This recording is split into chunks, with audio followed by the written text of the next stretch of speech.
أعوذ بالله من الشيطان الرجيم. بسم الله الرحمن الرحيم. يا إله الكون قد أسلمت لك، يا إله الكون قد أسلمت لك، يا إله الكون قد أسلمت لك، ربي فاغفر زلتي ما Для наших уважаемых гостей и тех, кто пришел сюда в поисках истины, мы молим о том, чтобы то, о чем мы сегодня хотим поговорить, чтобы эти доказательства привели вас к руководству. И мы говорим: да пребудет мир над теми, кто следует этому руководству.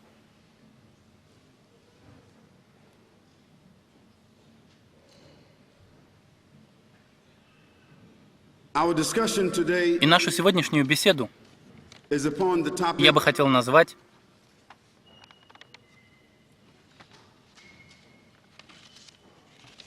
«От колыбели до могилы», которая относится к обсуждению истинного успеха в жизни.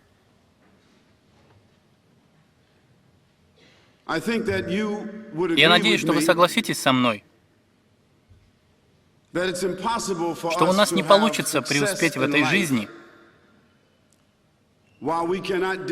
пока мы не сможем определить наше начало, и пока мы не сможем вообразить или предвидеть, каким будет наш конец.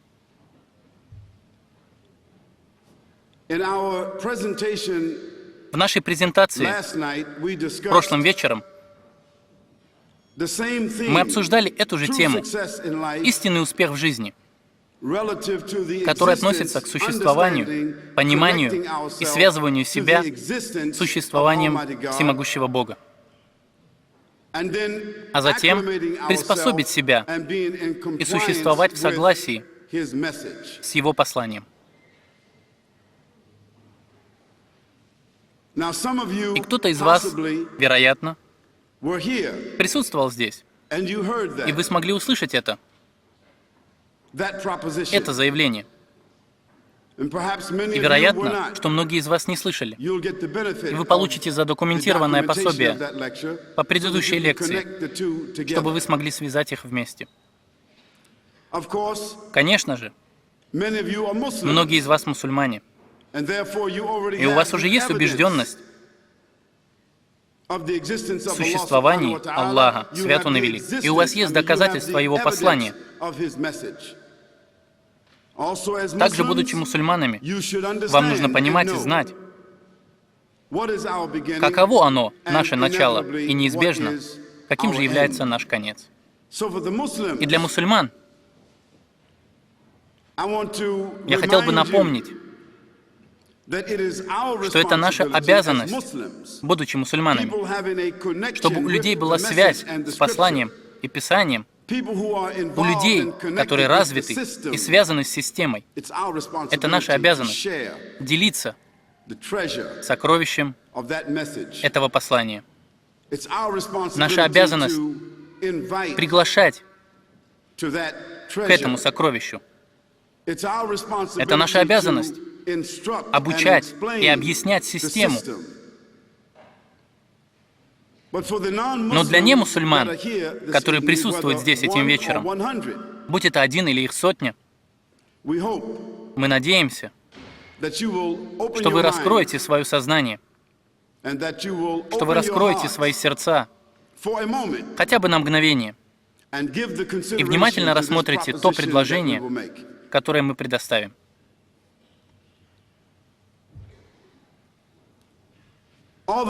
Вся хвала принадлежит Аллаху, Создателю всего сущего и самого великодушного к Его созданию, в то время как Он также и самодостаточный. Он единственный достоин нашего поклонения, не имеющий ни партнеров, ни сотоварищей, ни сыновей, ни дочерей, никого, с кем ему нужно было бы советоваться, и никого, и ничего, что было бы сравнимо с ним. Вся хвала принадлежит Аллаху, кто является царем всех тех, кто претендует на верховную власть, единственный, у кого есть право создавать законы для своих созданий. Он дарует жизнь, Он дарует смерть, в то время как сам Он не умирает, самостоятельно существующий, неизменный и ничем не ограниченный. Вся хвала принадлежит Аллаху, который имеет власть над всеми теми, у которых на самом деле нет власти и нет влияния, нет силы, чтобы принести пользу или вред, кроме как с Его дозволения. Он тот, который создал этот сложный мир, видимое и невидимое, фактическое и теоретическое, землю и все, что на ней, и все, что в ней.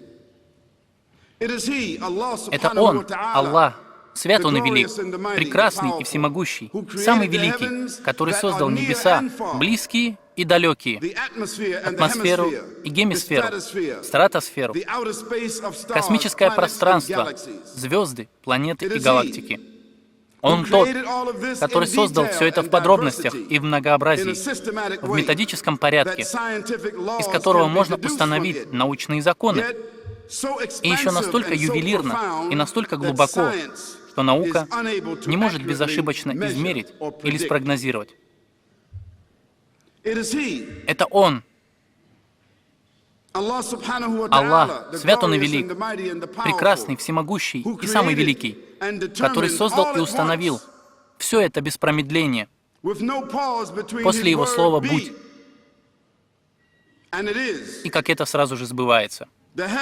Небеса, земля, ангелы, джинны, люди, пчелы, птицы, насекомые, рыбы в море. В прекрасном облике все создалось без затруднений, по Его приказу. Это Он, Аллах, свят Он и велик, который создал жизнь и смерть для того, чтобы увидеть, кто из Его созданий среди людей, которым была дана воля, которым был дан выбор, будет лучшим в Его делах и в Его поклонении. Это Он, Аллах, прекрасный и всемогущий, который посылал в этот мир в различные времена и места посланников, мир им всеми благословения, которые были одарены Божественным Писанием с наивысшей моралью, с помощью которого они направляли и обучали людей жизни, унаследованной для них и осуществляющую их цель.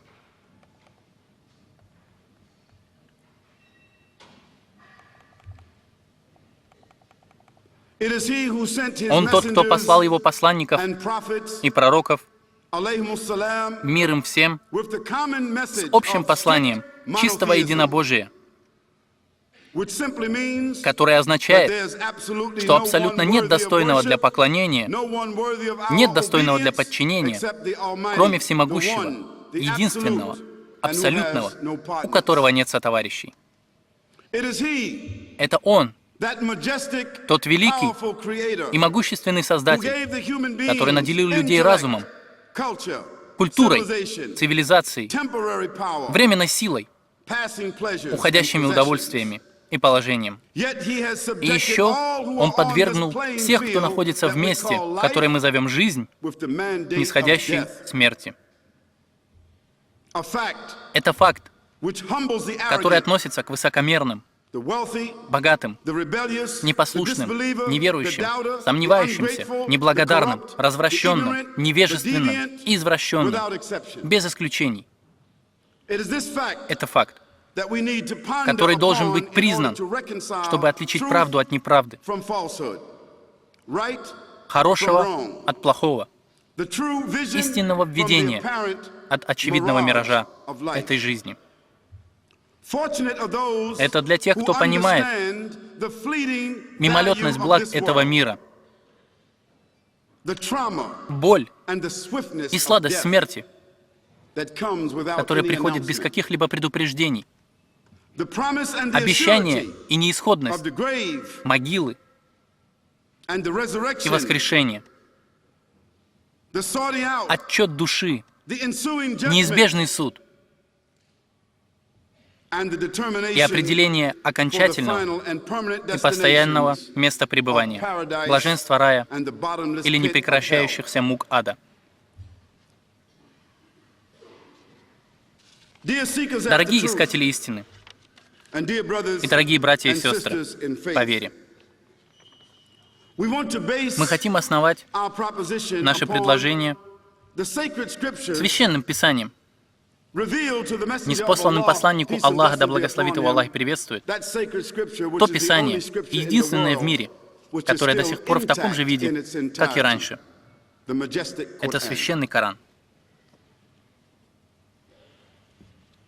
В 7 главе Корана, в 54 стихе, послушайте, о чем говорит Создатель. Это Его Слово. Послушайте, что Он говорит о создании, о начале создания небес и земли. Во имя Аллаха Милостивого и Милосердного. Воистину, ваш Господь Аллах, который сотворил небеса и землю за 6 периодов, а затем вознесся на трон.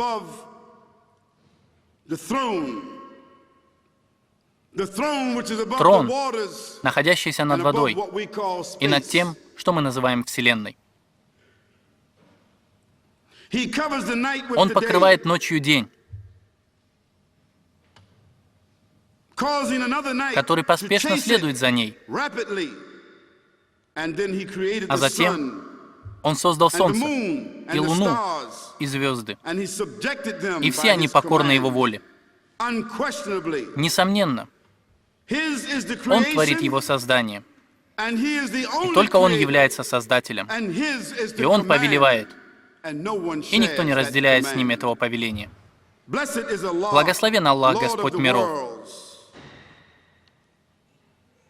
В 6 же главе, с 1 по 3 стих, Он говорит: «Вся хвала Аллаху, который сотворил небеса и землю и установил тьму и свет.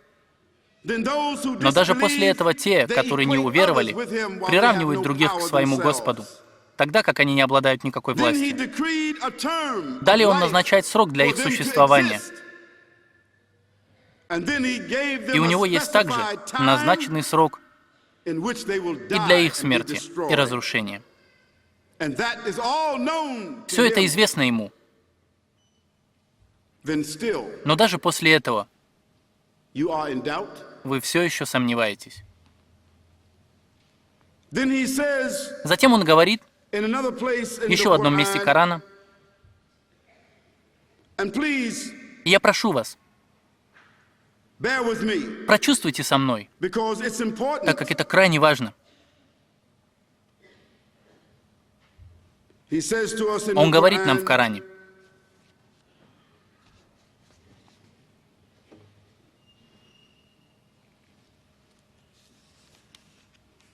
Воистину мы сотворили человека из эссенции глины, и потом мы поместили его каплей в надежном месте, называемом чрево. Потом мы создали из капли сгусток крови. Потом создали из сгустка крови разжеванный кусочек. Потом создали из этого кусочка кости. И потом облекли кости мясом. Потом мы вырастили его внутри, в другом творении, которое мы называем полноценным человеком. Благословен же Аллах, наилучший из творцов. После этого вы непременно умрете.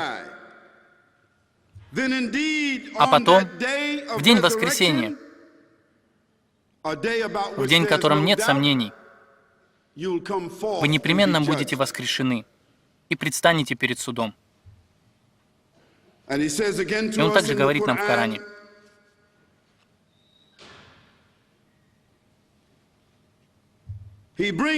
Он выводит живое из мертвого и выводит мертвое из живого. Он оживляет землю после ее смерти, и таким же образом вы будете выведены из могил. Среди его знамений то, что он сотворил вас из земли. После этого вы стали родом человеческим, который размножается и расселяется по всей земле. Среди его знамений то, что он сотворил вас и сотворил для вас из вас самих жен, чтобы вы находили в них успокоение между мужем и женой. И установил между вами, между супругом и супругой, любовь и милосердие. Воистину, в этом знамение для людей, размышляющих. Среди его знамений сотворение небес и земли и различие ваших языков и цветов. Воистину, в этом знамение для обладающих знанием.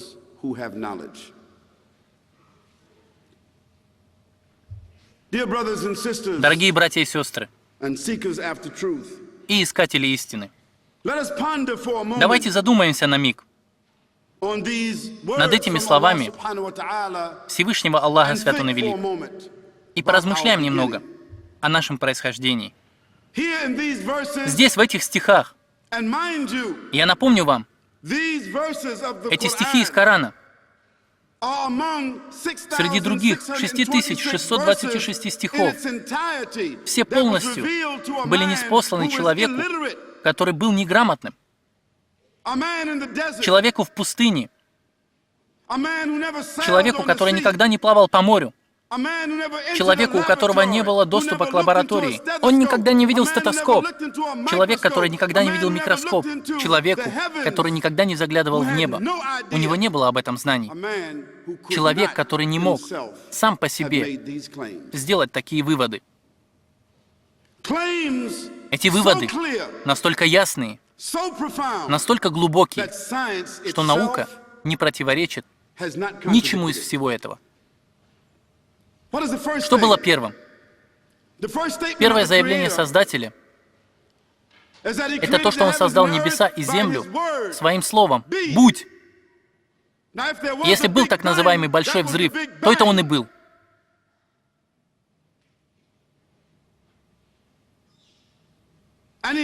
И Он уточнил, что Он создал небеса и землю за 6 периодов. Это значит, что по Его повелению из темноты, из массы, из того, что мы называем небытие, где совсем не было жизни, где не было законов, где не было ни одного человека,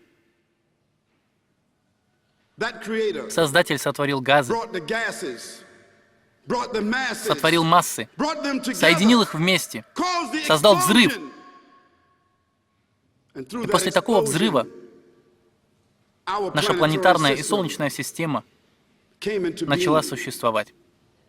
С Солнцем, как гравитационным центром. И это Солнце не только дает тепло, поддерживает гравитацию, она заботится о всем семействе, находящемся вместе с ним, имеющих собственные орбиты, находящимся во Млечном Пути. А Млечный Путь сам по себе всего лишь небольшая галактика среди тысячи галактик, образующих туманность. И эта туманность сама по себе всего лишь одно скопление галактик среди миллиарда таких же скоплений. И еще, наша Земля — это единственная планета, на которой была найдена жизнь. И мы даже не знаем, есть ли еще существа, которые имеют разум, способны делать выбор, которые могут вычислять, могут манипулировать, которые способны считать. Мы не знаем ни об одном другом виде существ во всей Вселенной, кроме как на Земле. И разве это не фантастика, что Земля — это всего лишь третья планета от Солнца? Была бы она второй планетой, то было бы слишком жарко для жизни. Была бы она четвертой, то было бы слишком холодно. Благословен Аллах, который знает пропорции, который урегулировал и установил Землю и наделил ее экосистемой, из которой наша жизнь и развилась. Итак, Он дал Земле ее экосистему, и Он дал этой Земле атмосферу, которая является щитом для защиты от звезд и падающих объектов на Землю, способных повредить или уничтожить ее. Он дал этой Земле покрытие в виде гор, в виде равнин, и установил эти горы для той балансировки, которая нужна. И Он наделил Землю всеми видами растительности, и Он наделил Землю большим количеством воды для существования жизни, для развития остальных видов существ. И внутри океана Он поместил несметное количество видов жизни, которые мы до сих пор не обнаружили. И Он заложил в горах золото,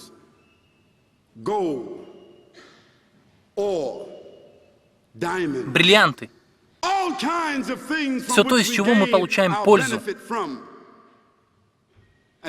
И Он поместил в атмосферу то, что нам необходимо для дыхания и для жизни. И из почвы земли Он создал человека после создания других форм жизни. И это тот порядок, который описан в Коране, ниспосланном 1424 года назад. Это не сказки Уолта Диснея. Это не фантастика Стивена Спилберга. Это голос Создателя небес и земли, дающего мне и вам некоторые подробности. И Он ниспослал это Его слуге, Его неграмотному слуге, рожденному в пустыне 1424 года назад. И затем Он говорит, что Он создал нас из глины. Глина — это вещество из земли, смешанной с водой. В одном месте Он называет это нутфа. Нутфа означает семя. В другом месте Он называет это тураб. Это то, что означает земля. Еще в одном месте Он называет это сальсалин, что означает сухая, звенящая глина. Все это описание происхождения людей и их природы.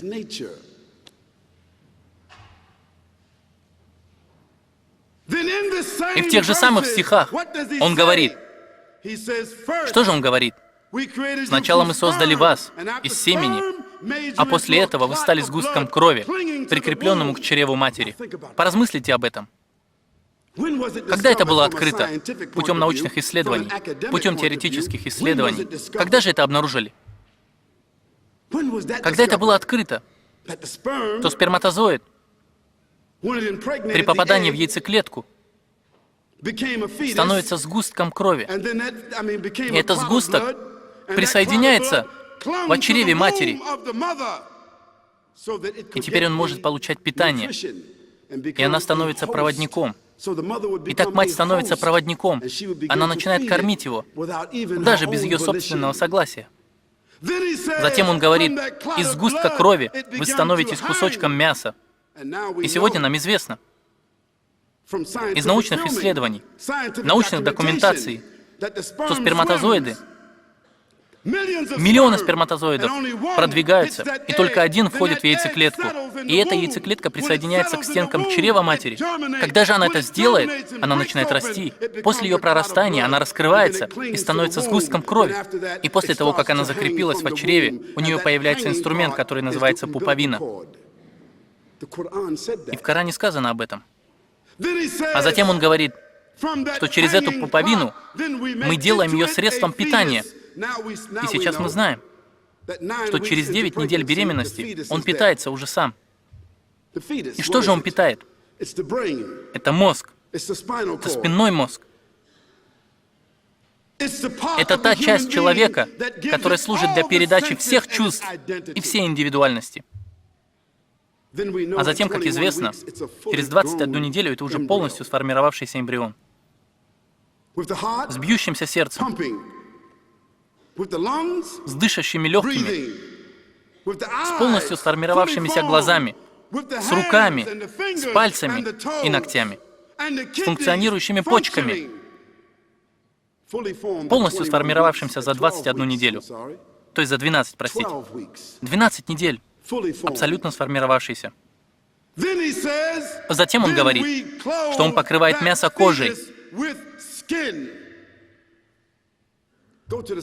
Обратитесь к научным пособиям. Посмотрите, когда был обнаружен этот процесс, если вы сомневаетесь. И далее он говорит, что затем мы вырастили его, то есть затем мы вырастили его в другом творении. И таким образом он становится ребенком. И будучи ребенком, у него появляется собственная личность, появляется собственная душа, у него появляется собственное предназначение. Он становится ребенком, человеком, с собственным именем, с собственной индивидуальностью. И это то, о чем говорилось в Коране 1424 года назад. Это наше начало. Затем он говорит, после определенного времени вы умрете. Это факт.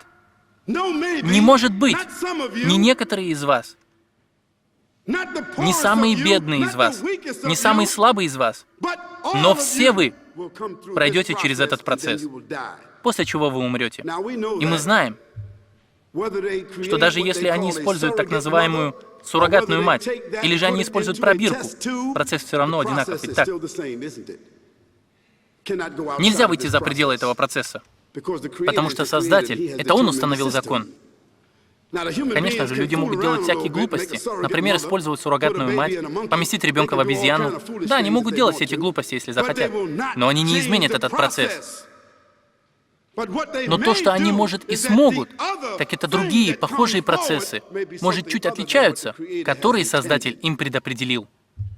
И когда они начали клонировать, вы найдете, то, возможно, появится множество людей-уродцев, чья личность, чья генетическая структура, чей интеллект, чье физическое строение, чей обмен веществ, чья психика будет нарушена. Почему? Потому что в любом случае человек не сможет создавать так, как создает Создатель, так как человек сам по себе созданный. Это наше начало. Вы обязаны произнести «Хвала Всевышнему», если Он не спасал это Его слуге 1424 года назад, чему наука абсолютно не противоречит. Мои дорогие братья и сестры, это наше начало. И я хотел бы, чтобы вы послушали еще немного. Мы продолжим это путешествие, потому что, вероятно, что это первый раз, когда некоторые из вас услышали это и задумались об этом. Дайте мне еще пару секунд. И это наше начало. Нам не нужно обсуждать, что мы обычно делаем от младенчества до старости. Мы все это знаем. Мы знаем драму этой жизни. И эта драма не меняется, будь вы из Африки, будь вы из Китая, будь вы из Америки или Австралии, мужчина или женщина, богатый или бедный, белый или черный, высокий или маленький. Сценарий, драма человеческого развития никогда не меняется. Поэтому давайте начнем сначала. Сначала существования. Начало существования человека. И направимся к концу. И этот конец может быть описан словом, которое каждый из нас предпочитает избегать. Знаете, когда человек использует слово «смерть», они обычно говорят его шепотом. Они говорят «он умер». Мы всегда используем его для кого-то другого. И даже когда мы видим, как в кино люди умирают на войнах, когда их убивают, даже тогда для нас это развлечение. Нам хочется думать, что так как они актеры, то на самом деле они не убиты. Они ведь актеры. И поэтому сценарий смерти так и не доходит до нас. Он так и не достигает понимания. И как сказано в Коране,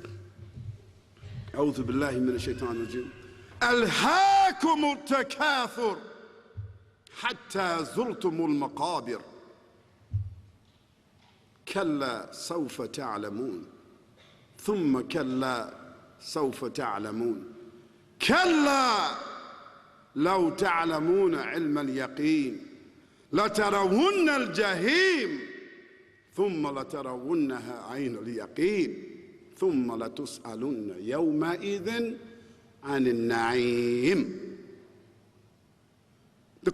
Коран говорит, что вы заняты, накопляя, считая, развивая ваши карьеры, накапливая деньги, ваши владения, ваше богатство, до тех пор, пока вы не посетите могилы. Подумайте об этом. Когда это было в последний раз? Когда вы ходили на похороны? А? Была ли это ваша мать? Был ли это ваш отец, ваш дед, ваш дядя, ваш двоюродный брат, ваш друг? Была ли это ваша жена, ваш муж? Последний раз, когда вы посещали могилу, когда вы были на похоронах и видели того человека, которого вы любили, который смеялся, плакал, живущий, хвастающийся, богатый, образованный, отрицающий, высокомерный, каким бы он ни был. Каким было состояние людей, когда вы пришли на похороны? Когда тот человек лежал в своем последнем костюме? Какое у них было состояние? Люди что, рассказывали анекдоты? Они танцевали? Они хлопали в ладоши или пели песни? Нет. Тишина. Уныние. Боль. Почему? Потому что каждый человек, заходя в эту комнату, видя мертвого человека, первое, о чем они думали, это не о том человеке. Первое, о чем они думали, это то, что в один день я буду на его месте. И Аллах говорит, все из нас, все из вас вовлечены в трепание языками, делая ваши дела, приумножая, покупая дома, машины, чем бы вы ни занимались. А когда вам говорят о Боге, о религии, жизни, о морали, вы говорите, у меня нет на это времени. Совсем нет времени. Я не хочу об этом слышать. Я вообще не верю в Бога. Я вообще не знаю. Если я умру, может быть, я еще заново вернусь. И вообще наука настолько продвинулась, я думаю, что они на краю огромного открытия, чтобы разобраться со всеми этими явлениями. И смерти скоро совсем не будет. Мы уже не умрем, если у нас будет достаточно денег. Видите, насколько высокомерными могут быть люди? До тех пор, пока они не посетят могилу. И после того, как вы пойдете на кладбище, если вы в силах, если вы сможете сделать это, вы идете на могилу. И теперь это другой сценарий. И вы говорите сами себе, и это все? Я имею в виду 50-60 лет. Скоблить, бороться, лениться, обманывать, воровать, блудить, метаться туда-сюда, выпрашивать, работать. И это конец всего? Я имею в виду, что это произойдет со мной? Они будут бросать меня в яму в этой земле?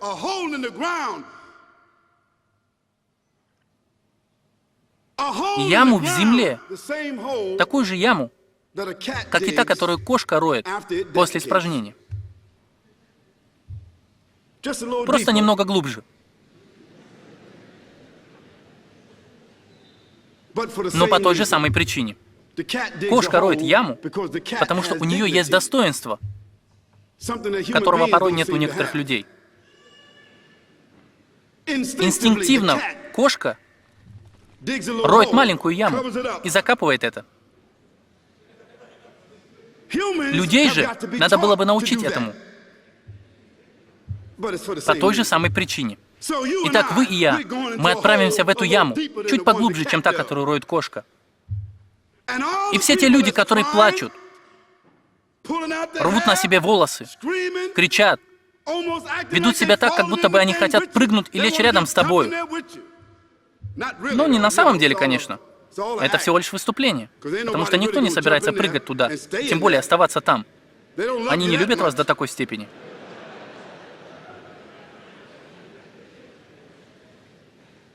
И после погружения в землю, и после всех этих операций, закапывания гроба, который стоит почти $5000. Но я не понимаю, зачем вообще они хоронят в гробу за $5000. Я имею в виду, что если бы я был директор похоронного агентства, то после того, как они уйдут, я бы откопал его, переложил бы в другой ящик, а этот бы вернул в магазин.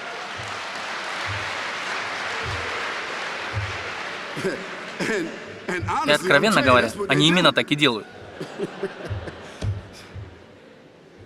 Да. Итак, после всей этой драмы, они копают эту яму и кладут вас туда, и закапывают. И возвращаются в свои места. Обратно в мамин дом или в папин дом, или чей-либо дом. Они сварят курицу или что бы там ни было. Потанцуем немножко, выпьем виски. Забудем все об этом человеке. Начнем ждать адвоката, который должен прийти для раздела наследства. Также, если та женщина, которая умерла, имела мужа, и кто-то выйдет за него, вы ведь знаете это. И тот мужчина, который умер, вы знаете, что та женщина в течение 6 месяцев или полугода, тоскуя, она придет к тому, что ей нужно быть с кем-нибудь. Итак, она выйдет замуж за кого-нибудь. Это значит, что если его костюм еще у нее в шкафу, и он подходит к кому-то другому, то кто будет его носить? И это на самом деле так, то после того, как люди посетят эту могилу, все кончено. А как насчет того человека в могиле? Что происходит с ним? Потому что вы знаете, и я знаю, что смерть — это почти как сон. Смерть — это как сон. Вашего тела нет, ваше тело умерло, ваша душа вышла, но сознание там. Да, братья и сестры, вы и я будем знать, когда люди положат нас в этот ящик и положат нас в могилу, мы будем знать. Ваша душа покинула вас. Вы не можете кричать, вы не можете взывать, вы не можете сказать: «Не оставляйте меня здесь». Но вы будете слышать, и вы будете видеть, потому что это уже другая форма сознания. Но вы не сможете двигаться. И в той могиле, именно в ней начнется настоящая боль. Потому что есть причина, по которой людям нужно посетить могилу. Если бы Творец захотел, Он бы смог сделать так, чтобы после нашей смерти мы бы просто растворились в атмосфере. Но Он так не сделал.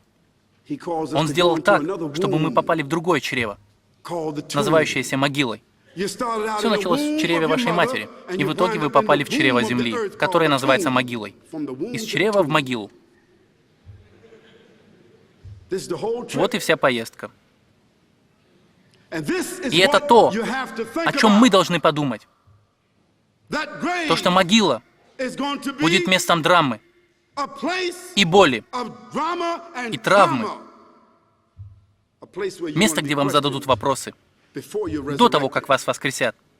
И, братья и сестры, как вы думаете, люди, которые имеют способность, взять клочок земли, скопать его, оросить его, посеять семена, посеять пшеницу или что бы это ни было. Пшеница поднимается, они пожинают ее. И после этого что происходит? Они срезают ее, выкапывают опять и сеют новые семена. И что происходит после этого? Она вырастает снова. Но что происходит зимой? Все листья падают с деревьев, и земля умирает. А что происходит весной? Вода прибывает, питает землю, и все вырастает снова. Новая трава, новые листья, новые цветы, новые фрукты. И Аллах говорит, знамением для них — это мертвая земля. После мы даем ей жизнь, и вы вкушаете фрукты из этого. Так Аллах говорит, тот, кто дал вам жизнь в начале, неужели Он не сможет дать вам жизнь заново, чтобы судить вас? Да, несомненно. Вы, возможно, захотите отрицать это, потому что вы не хотите быть судимыми. Но вас будут судить. И это то, о чем нам хотелось бы поговорить сейчас. Дорогие братья и сестры, сценарий того, о чем пойдет речь, очень важен. Реальность расчета будет разъяснена в правильном порядке, так как была разъяснена без преувеличения, без вымысла рассказчика. И это потрясающее событие будет иметь 7 различных стадий. И мы хотим обсудить эти 7 различных этапов драмы смерти и воскрешения. Относительно Писания, Аллах Свят Он и Велик, Создатель, показывает нам полноценный сценарий, что смерть — это факт, и никто не может отрицать его. Если у кого-нибудь здесь есть своя теория или философия, которая не совпадает с моими словами о смерти, люди, думающие, что они не умрут и что они вне закона смерти, я хотел бы, чтобы вы подняли свои руки и рассказали мне об этой теории.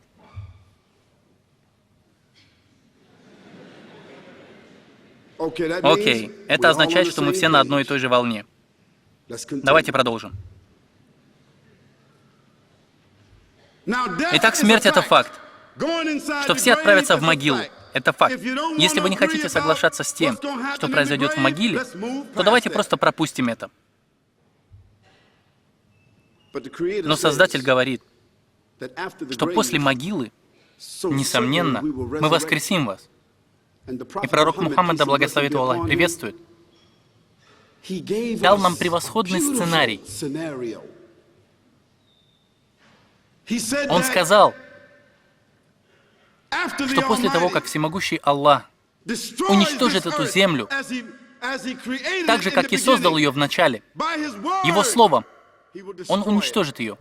И сегодня нам известно, что людям удалось создать оружие, которое называется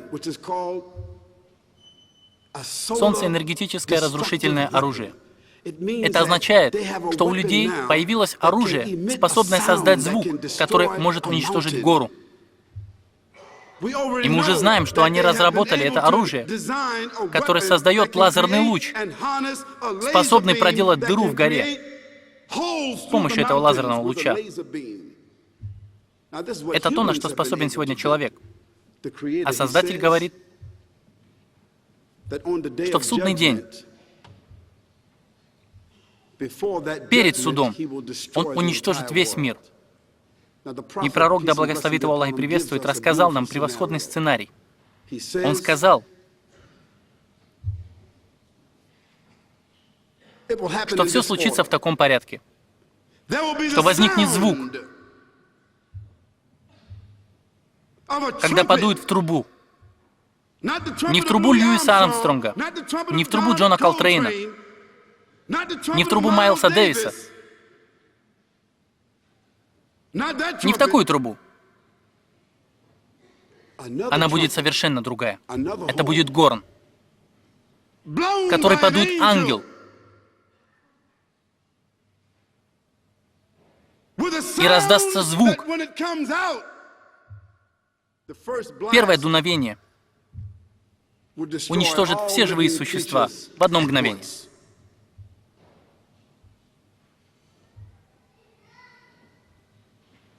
Звук этого горна заставит людей упасть в обморок, как будто они напились, но они не будут пьяными. Воцарится хаос, беспорядок. У беременных случится выкидыш. И произойдет раскрытие могил. И каждый, кто попал в могилу с того дня, как земля была создана, от первого человека до последнего, раскроются могилы, и люди начнут произрастать в новом облике, подобно грибам. Пророк, да благословит его Аллах и приветствует, сказал, что Аллах пошлет в тот день, после того, как Он уничтожит всю землю, после того, как Он уберет небо, затем Он пошлет облака. Но это будут совершенно новые облака. И они будут иметь внутри себя мужское семя. И облака прольют это семя.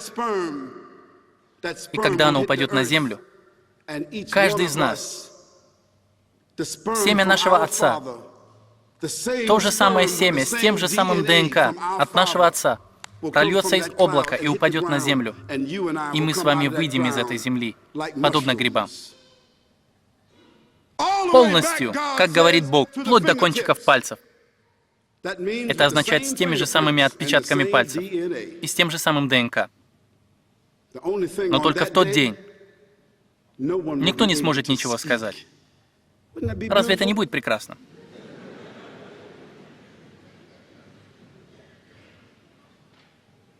Ни один. Никто не будет плакать, никто не будет жаловаться, никто не будет лгать, никто не будет кричать, никто не будет винить других, так как никто не будет говорить.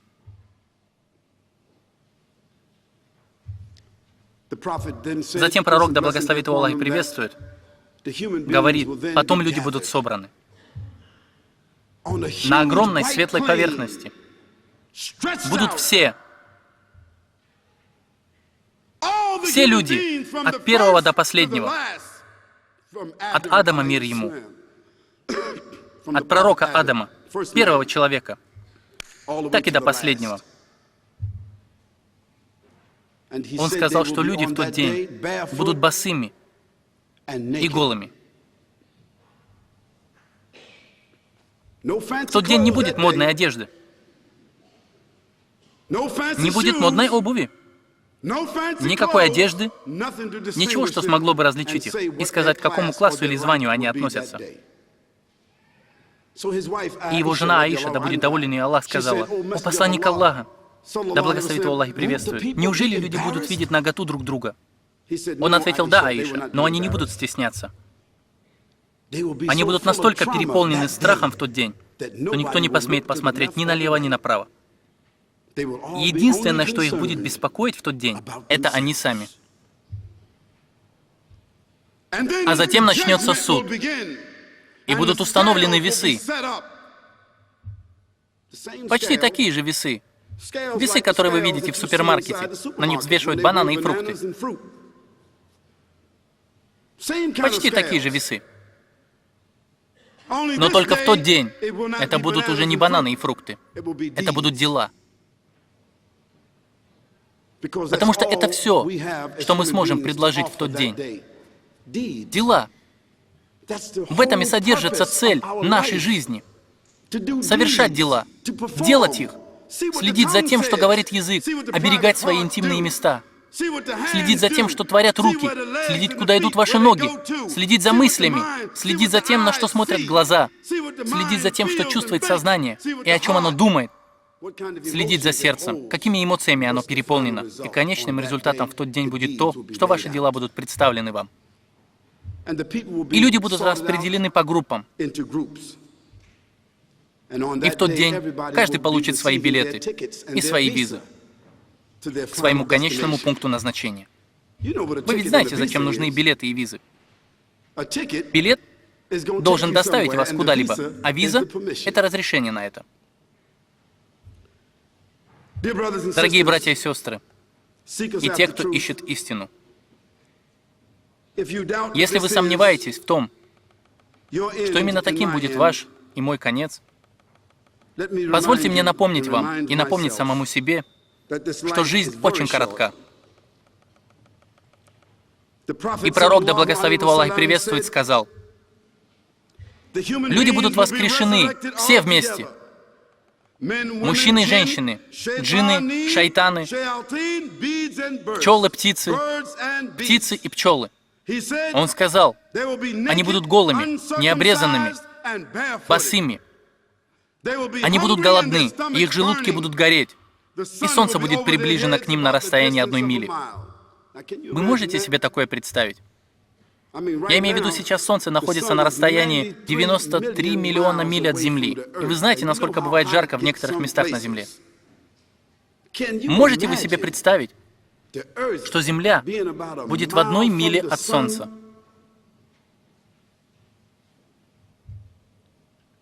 И там будет раскаленный ветер, дующий им на лица, потому что врата ада будут открыты. Если кому-нибудь здесь нужна передышка, если, может быть, вам нужны эти пакеты, которые используют в самолетах, или вам нужно принять лекарство, чтобы расслабиться, просто дайте мне знать. Так как я знаю, что большинство из вас никогда не думали об этом. И я повторяю вам, это не кино. Я не пытаюсь заработать здесь Оскар.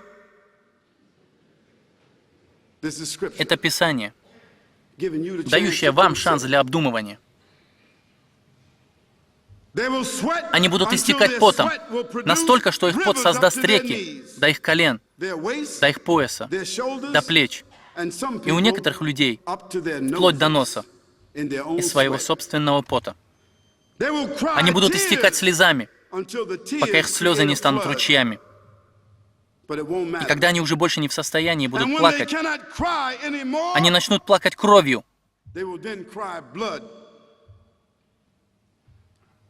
Они будут кричать, они будут визжать, как животные, издавать различные звуки, такие, как издают животные, когда их режут. Но Аллах не послушает их, потому что это будет тот день, о котором их предупреждали. Их плоть будет гореть от огня и будет издавать омерзительный запах. И они попросят, и увидят, что пророк Адам будет рядом, и остальные пророки будут там, и они начнут просить тех пророков: «Послушайте, я кое-что знаю о вас, вы можете нам чем-нибудь помочь?» Они будут построены рядами, и у них не будет хватать места, чтобы стоять рядом. Каждый будет искать свое место.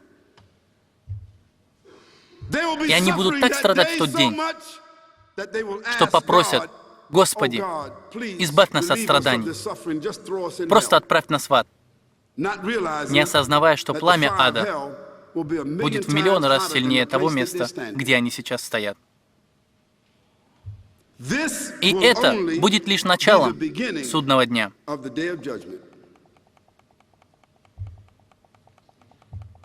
Дорогие братья и сестры, если это только начало судного дня, позвольте мне продолжить и рассказать вам, каким будет его конец. Для тех, чьи весы окажутся легкими на благие дела,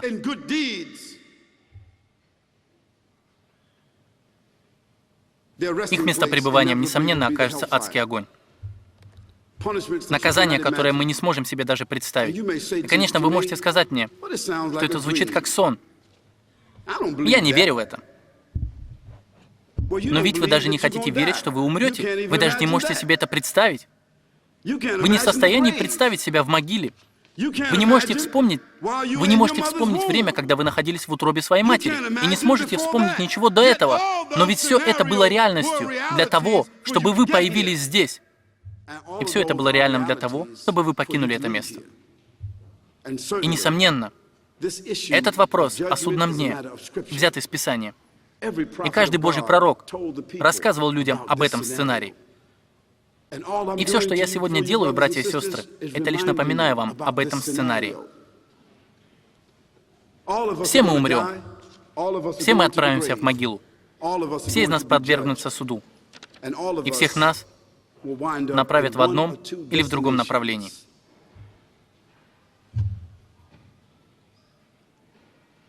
Никто не хочет попасть в затруднительное положение. Никто не хочет попасть в тюрьму, даже на день. И, конечно, никто не хочет отправиться в тюрьму на всю жизнь. И даже если бы вы попали в тюрьму пожизненно, сколько это, 20, 30, 40 лет, в тюрьме с кондиционером, с кабельным телевидением, трехразовым питанием, на заплаченные налоги, играя в баскетбол или в регби, или во что еще можно играть в тюрьме. Но в тюрьме ада не будет никакого телевизора. Там не будет трехразового питания. И уж точно не будет кондиционера. Там будет расплата за ваши деяния и ваше отрицание Всевышнего. Я не хочу заявлять, что если вы не верите в Бога, я не буду заявлять, что если вы не мусульманин, я не заявляю, что если вы христианин, или иудей, или буддист, или индуист, или кем бы вы ни были, я не имею права говорить, кто попадет в ад, а кто нет, так как у меня даже нет гарантий насчет себя самого. Но я лишь предупреждаю и говорю вам, что, несомненно, вы ответите за то, что вы делали на этой земле, с теми благами, которые были даны вам. Не будьте настигнуты врасплох. Не попадайте в ситуацию, о которой вас предупреждали, о которой вам рассказывали. И в тот день вы будете отрицать и лгать, что вы не знали об этом. И напомню вам, если вы еще не поняли, если вы не знали до того, как вы пришли сюда, то теперь вы уже знаете. Когда вы заходили вон в ту дверь, вы не знали. Но выходя отсюда, вы уже будете ответственны, что если вы не знали перед приходом сюда, то теперь знаете. Можете лгать себе, если хотите, и грезить об этом. Но всегда помните о том, что каждый из вас имеет лишь строго определенное количество дней, месяцев, лет до того, как реальная смерть настигнет вас. Тех, кто сидит с нами прямо сейчас, через месяц может уже не стать. Через год может уже не стать. Конечно, большинства из нас лет через 10 уже не станет. Это представление для того, чтобы закрепить в вашем сознании, что истинный успех в этой жизни должен быть в понимании и в определении самой жизни.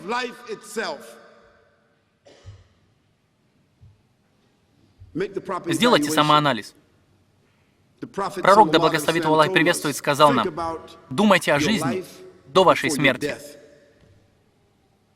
И подумайте о молодости до того, как состаритесь. Подумайте о тех благах, которые у вас есть, до того, как вы обеднеете. Задумайтесь о тех дарах, которые были даны вам. Подумайте об этой жизни, об этой возможности. Подумайте об ответственности до того, как вас призовут к отчету. Истинный смысл жизни почти такой же, как говорят бойскауты. Какой у них девиз? Кто знает? Что же они говорят? Эти два слова, которые они постоянно повторяют. А? Будь готов. Будь готов.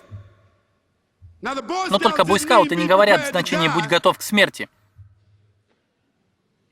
Но это все так же и означает «будь подготовлен». Сколько человек здесь хотели бы полностью быть готовыми?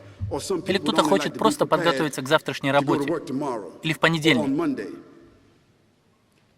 Каждый из нас, если бы мы знали заранее, куда мы направимся, мы хотели бы подготовиться. Любой из нас, если отправляется в путешествие, начинает собирать чемодан и постараться не упустить ничего из необходимого. Разве не так? В этом природа людей. То если бы они заранее знали, куда они направятся, они бы подготовились. Это природа того, о чем мы разговариваем. И, братья и сестры, я хотел бы подытожить и закончить это послание, мое послание к вам, словами, что часть успеха в жизни — это выбор правильного решения. Он помогает совершать нам правильные решения, имение правильной информации. И мы обеспечиваем вас этой информацией от Господа небес и земли, из Священного Писания, единственного сохранившегося в оригинале. Мы обеспечиваем вас информацией, позволяющей вам стать подготовленными. И будучи готовыми, у нас получится изменить нашу жизнь уже сегодня. Мы можем переосмыслить многое в нашей жизни прямо сейчас.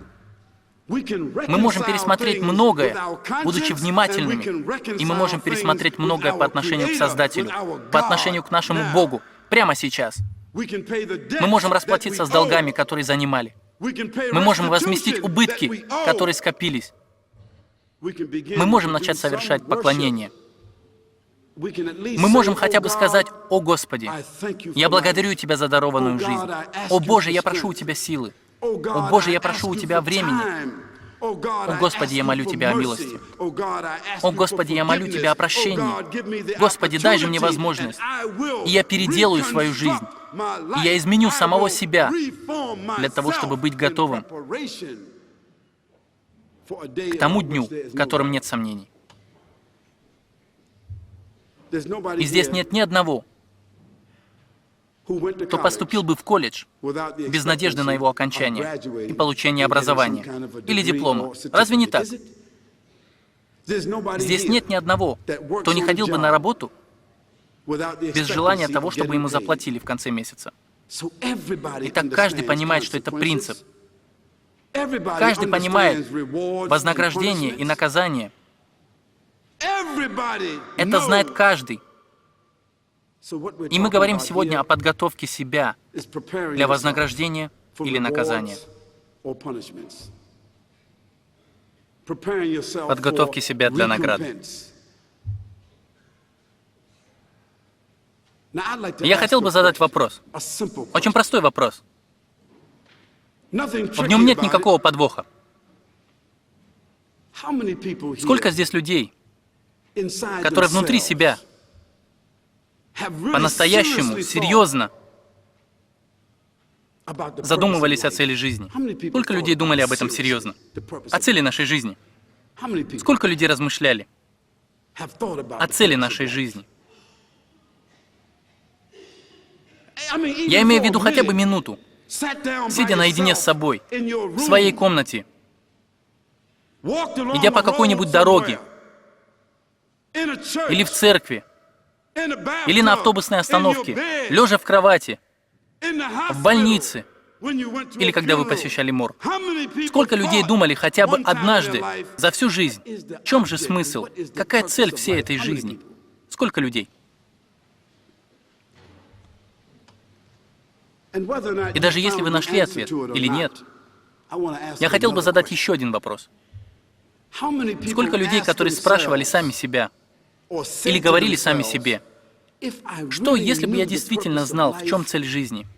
Что если бы я действительно знал цель жизни и наиболее успешный путь следования этой цели, я бы, несомненно, последовал бы ему. Сколько людей говорили что-либо подобное самому себе? Если бы я действительно знал бы цель жизни, если я был бы уверен в ней, и в том, что принесло бы мне успех в достижении этой цели, я бы, несомненно, последовал бы этому. Сколько людей говорили себе это сами? Это великое соглашение для людей. И напоследок, я задам вам еще один вопрос.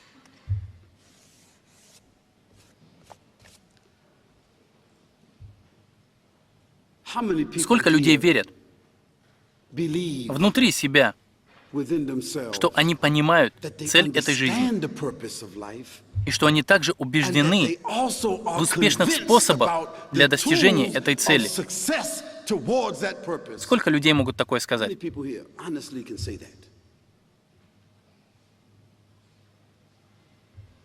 Это не внушающая цифра. Это означает, что большинство из нас, я хочу сказать, во-первых, что вы честны. Это прекрасно, быть честным, но нехорошо быть потерянным. И нехорошо быть материалистом на пути к смерти, неподготовленным. И я скажу вам, что обычно каждое путешествие, каждый путь начинается с чего? С чего он начинается? С первого шага. А ты смышленый парень. Один шаг. И я предлагаю вам всем, чтобы вы признали существование благодетеля этой жизни, для этих созданий, что есть благодетель, есть источник, есть сила, есть интеллект. Можете называть его всемогущий Бог, можете называть его Создатель, можете назвать его источник энергии, можете назвать главой, можете называть так, как вам угодно. Но всем нам нужно начать с того, то сказать слова «Я признаю», что есть сила, что есть высшая сила, что есть Создатель, что есть Благодетель для небес и земли. Сколько людей могут это признать?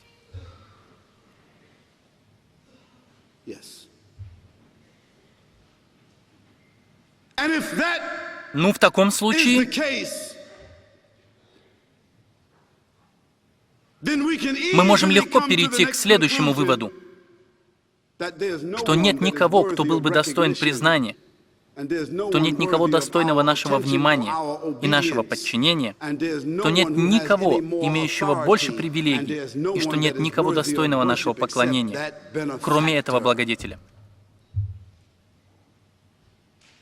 Сколько людей могут сделать этот второй шаг?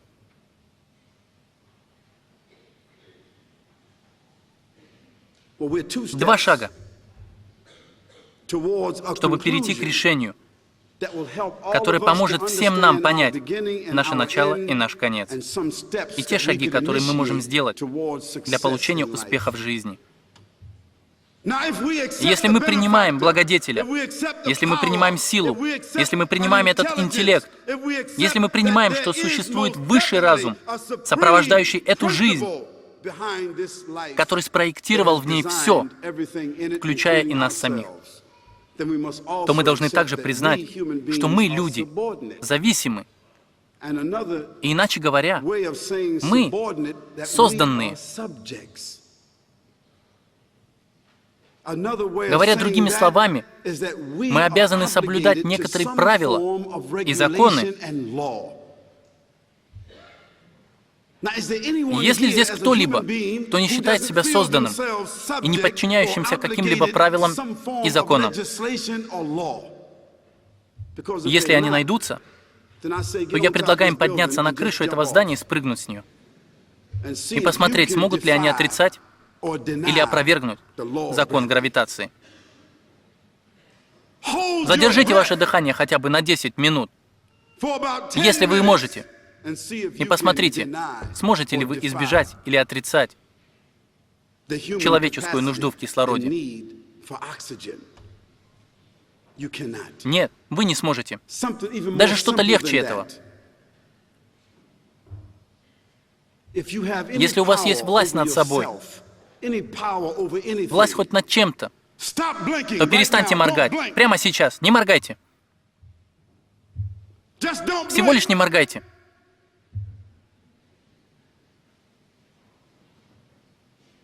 Или просто перестаньте думать. Остановите мыслительные процессы. Остановите стучание сердца. Остановите процессы в почках. Остановите движение легких, вверх и вниз. Просто остановите. Все это вы не сможете. Это значит, что мы все созданы. Я понятно выражаюсь?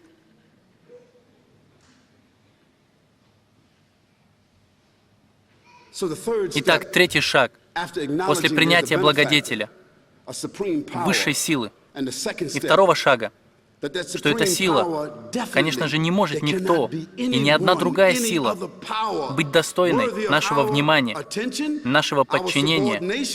И в-третьих, если есть сила, есть закон, то вы и я должны быть готовы подчиниться и перестроить себя под этот закон.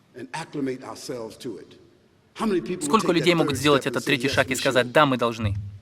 Как и хорошие граждане, нам следовало бы.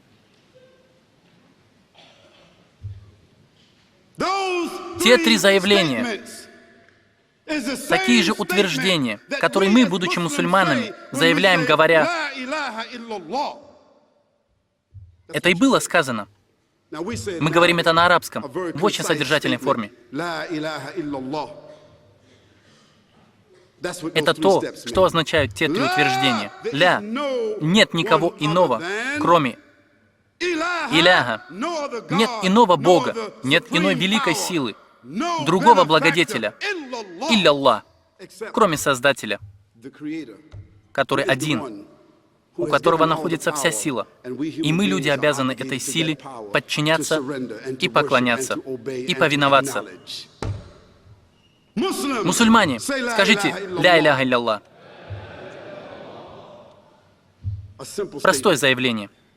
Даже когда ребенок рождается, когда мать пытается его усыпить и поет ему что-то наподобие колыбели,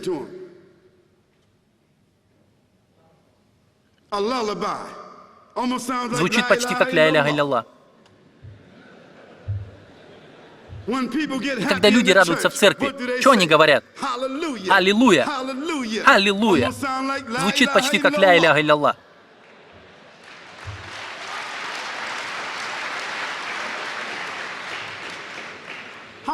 Сколько не-мусульман сегодня пришло к нам? Позвольте мне увидеть ваши руки. Сколько не-мусульман у нас здесь? Поднимите ваши руки повыше. Если бы у меня были для вас деньги, вы бы сразу их подняли.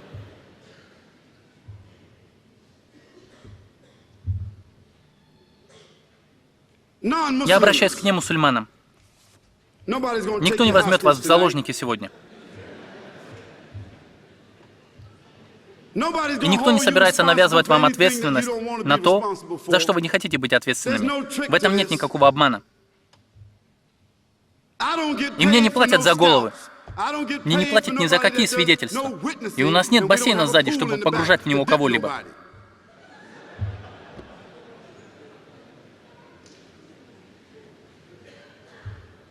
Мы, мусульмане, говорим «Ля иляха илля-Аллах», потому что это сжатая формула, которая в своей основе означает те три этапа, которые помогают нам на пути к успеху в жизни. Потому что теми этапами мы свидетельствуем относительно самих себя, свидетельствуем относительно этого мира и свидетельствуем относительно нашего Создателя. И мы также свидетельствуем, что мы созданные.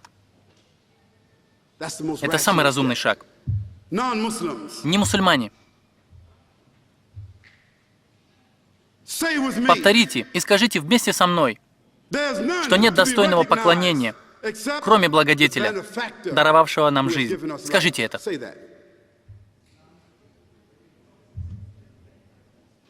Нет достойного поклонения, кроме благодетеля, даровавшего нам жизнь. Повторите это.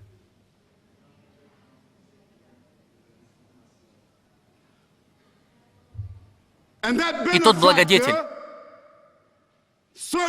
несомненно, поместил нас на этой земле с ее законами.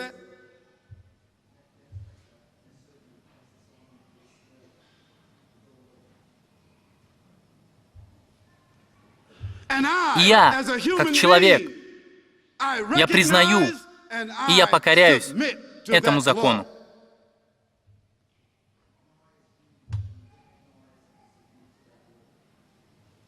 Это прекрасно. Потому что если это хотя бы один голос среди людей, поднявших свои руки, этого голоса вполне достаточно. Потому что если бы вы все были одной командой, вам был бы необходим капитан.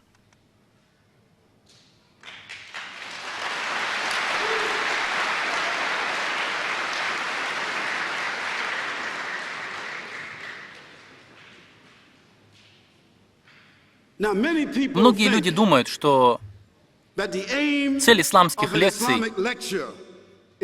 мы здесь этим не занимаемся. У нас нет никакого новообращателя. И это не наша цель. Мы никого не новообращаем. Мы не свидетели Иеговы.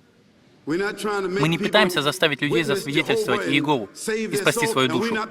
И мы не евангелисты. Мы не пытаемся спасти весь мир. И мы уж точно не возрождаем никого. Это не то, что мы пытаемся сделать. Наша задача — это показать послание. В надежде, что это послание проникнет в ваши сердца, останется в нем и принесет вам пользу. Наша задача — это обеспечить вас информацией. Наша задача — это пригласить вас для принятия «Ля иляха илля-Аллах», что нет достойного поклонения, кроме Создателя. Наша задача состоит в том, чтобы показать вам, что существует человеческий пример. В пророке Мухаммаде, да благословит его Аллах и приветствует, в том, кто получил это откровение от Бога. Да, существует человеческий пример. И я предлагаю вам, все вы интеллигентные и образованные люди, в эту компьютерную эпоху у вас есть способность, у вас есть возможность сесть завтра за компьютер и ввести имя Мухаммад, М-У-Х-А-М-М-А-Д, Мухаммад, самый первый, не Мухаммад Али, нет, не боксер, Мухаммад. Введите это имя и взгляните на первого Мухаммада. Посмотрите, кем он был. Прочитайте о его жизни. Прочтите его наследие. А после этого я призываю вас, найдите где-либо в истории человека, чья жизнь, чьи поступки, чье наследие сравнимо с Мухаммадом. Да благословит его Аллах и приветствует.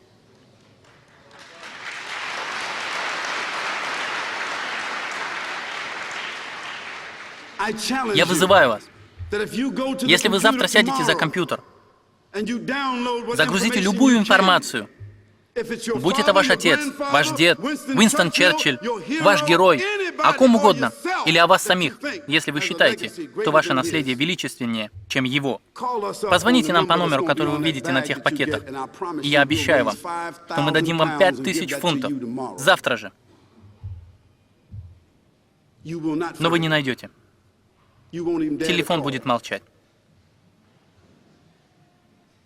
Потому что величайшие и выдающиеся биографы нашего века собрались вместе, чтобы сделать то же самое, что я вам предлагал. И они представили и выбрали 100 самых выдающихся людей в истории.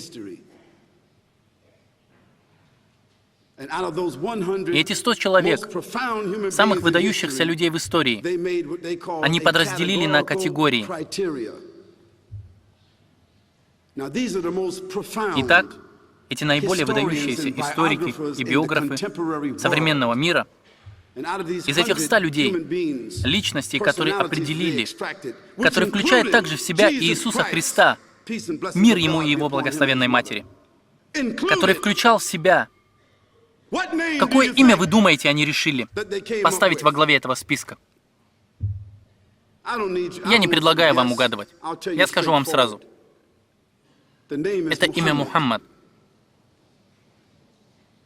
Да благословит его Аллах и приветствует. Это имя Мухаммад. И главный из тех, кто проводил это исследование, и был Майкл Джей Харт, один из наиболее выдающихся биографов нашего времени. И они опубликовали это в журнале Time. И что вы думаете, Майкл Джей Харт сказал? Он сказал, что основываясь на разделении по критериям, которые мы установили, лично я, будучи христианином, я предпочел бы, конечно, поставить во главе этого списка Иисуса Христа, так как я христианин. Вот так он сказал. Но он также сказал, что со всей честностью и объективностью, то было несколько категорий, в которые Иисус Христос не входил, по нашим критериям. Во-первых, он не был отцом. Во-вторых, он не был мужем. В-третьих, он не был государственным деятелем. И в-четвертых, он не оставил наследие, которое после него стало мировым государством. Но Мухаммад, да благословит его Аллах и приветствует, был отцом, был мужем, был государственным деятелем и оставил Писание для всего мира. И это все те 5 критериев, которые они нашли в пророке Мухаммаде, да благословит его Аллах и приветствует.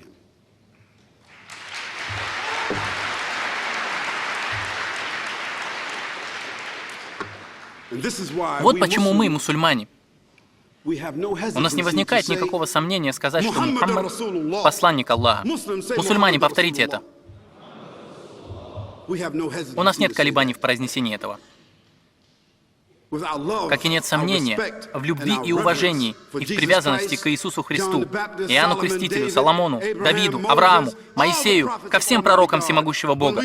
Говоря, что Мухаммад его посланник, мы проявляем уважение ко всем им и возвращаемся к Мухаммаду, да благословит его Аллах и приветствует, завершающему посланнику всемогущего Бога и величайшему человеку в известной нам истории. Мусульмане, скажите Мухаммаду Расулюллах. Итак, не мусульмане. Мое предложение к вам, что вам следовало бы признать этого человека, так же, как вы признаете себя, как признаете своего отца. Ваша батарея полностью разряжена.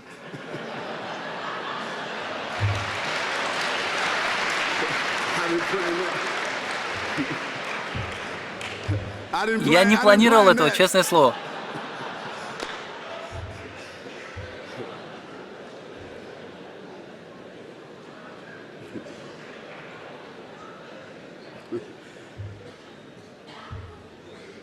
Не мусульмане, я предлагаю вам признать этого человека, которого зовут Мухаммад, да благословит его Аллах приветствует, пророка и посланника всемогущего Бога и величайшего человека в истории. Вы обязаны знать этого человека. Вы должны связать свою жизнь с этим человеком. Вы не можете взять и просто оставить это. Если вы не знали ничего о нем прежде, то сейчас вы знаете. И вам нужно вернуться домой. И, кстати, у вас там есть книга. Там ведь есть книга внутри этого пакета. У вас есть эта книга. Итак, минимально. Мы не говорим вам, что вы должны сейчас произнести, что Мухаммад – посланник Бога. Мы не заставляем вас говорить этого. Вы не обязаны принимать того, кого вы не знаете. Вы не должны слепо верить мне. Вам даже не нужно принимать слова 1,4 миллиарда людей по всему миру. Черных и белых, высоких и низких, мужского и женского пола, китайцев, африканцев, немцев, французов, итальянцев, австралийцев, европейцев, американцев, канадцев, 1 миллиарда 400 миллионов людей в мире. Вам не обязательно принимать, что каждый пятый на этой планете признает Мухаммада как посланника. Да благословит его Аллах и приветствует. Но я уверен, что вам следовало бы И вы обязаны перед самими собой прийти домой и прочитать, проверить, удостовериться в этом человеке. И в заключении я хочу поблагодарить вас за присутствие. Хочу поблагодарить вас за рассмотрение моего предложения. Я хотел бы поблагодарить вас за рассмотрение темы. Что же значит истинный успех в жизни? И если вы были здесь вчера, я хочу поблагодарить вас за рассмотрение моего предложения, что, несомненно, есть Бог, являющийся владыкой небес и земли. Я хочу поблагодарить вас за принятие, что существует послание от всемогущего Бога, и это послание в священном Коране. Я хочу поблагодарить вас за рассмотрение моей презентации о нашем начале. И я сомневаюсь, что у кого-либо есть несогласие с этим. Я хочу поблагодарить вас также за ваше содействие и терпение в моем повествовании о сценарии судного дня. И более того, я хочу поблагодарить немусульман за их участие, за их согласие, что, несомненно, есть Создатель, и тот Создатель должен быть всемогущим. И мы, люди, должны согласиться с тем, что мы обязаны принять, покориться и, конечно же, поклоняться этому Создателю.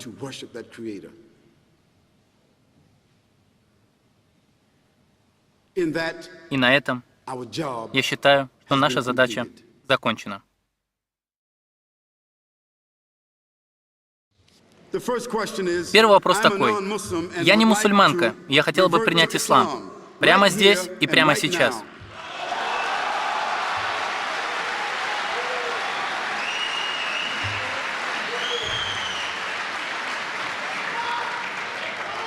И эта девушка, она спрашивает, что она хотела бы знать, нужно ли мне во время принятия одеть платок. Сестра, не беспокойся об этом. Лучше сосредоточься на том, что у тебя в сердце. Принимай ислам.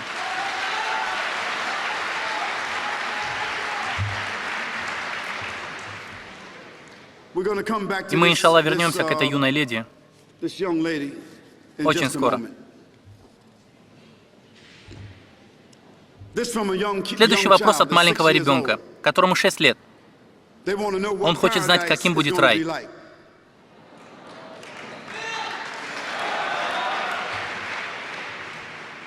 И позвольте мне кое-что сказать. Наш пророк Мухаммад, да благословит его Аллах и приветствует, поведал нам, что в раю не будет детей.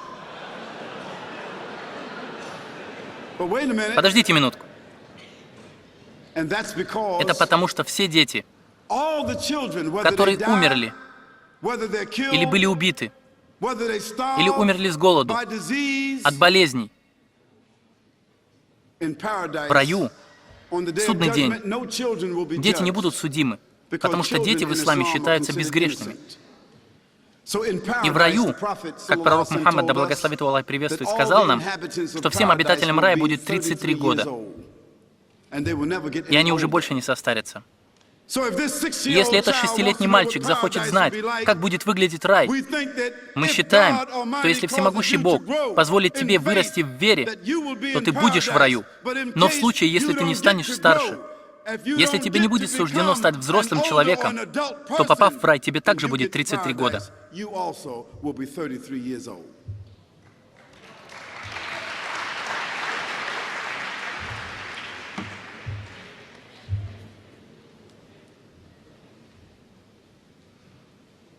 В Коране упоминается,